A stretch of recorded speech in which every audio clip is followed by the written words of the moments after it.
Good news sa Lakers fans dahil si Anthony Davis ay maglalaro bukas laban sa Memphis Grizzlies at posibleng gumamit ng Twin Tower si JJ Redick para makaiwas sa injury si Anthony Davis. Pero bago yan, ang Cleveland Cavaliers nga ay matagumpay sa ilalim ni Coach Kenny Atkinson, lalo na't sa kasalukuyan ay may record silang 12-0 record at number 1 sila sa buong NBA.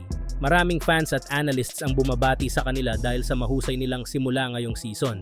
Isa sa mga napansin ng ilan ay kung paano tila nagawa ni Donovan Mitchell ang hindi nagawa ni LeBron James noong kanyang panahon sa Cleveland Cavaliers. Sa pag-aarangkada ni Mitchell kasama ng kanyang mga kakampi tulad nina Evan Mobley, Darius Garland at mga role players na sina Caris LeVert, Ty Jerome at George Niang, tila mas compact at mas balancing team ngayon ang Cavaliers. Maraming tagahanga ang nagsasabing mas consistent ang opensa at depensa ng Cleveland ngayon kumpara noong kapanahunan ni LeBron. Kahit si Mitchell ay naniniwala na ang kanilang pagkapanalo ay hindi tsamba dahil sa kanilang versatility. Nanalo sila sa blowout wins, close games at comeback wins.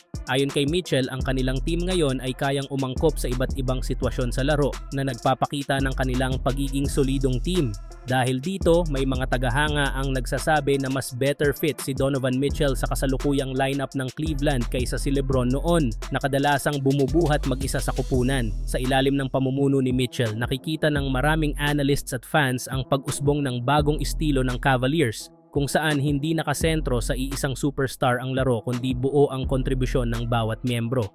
Ngunit sa kabila ng lahat ng papuri, marami pa rin ang nagtatanong kung tatagal ang kanilang lakas sa playoffs lalo na't iba ang level ng laro sa playoffs.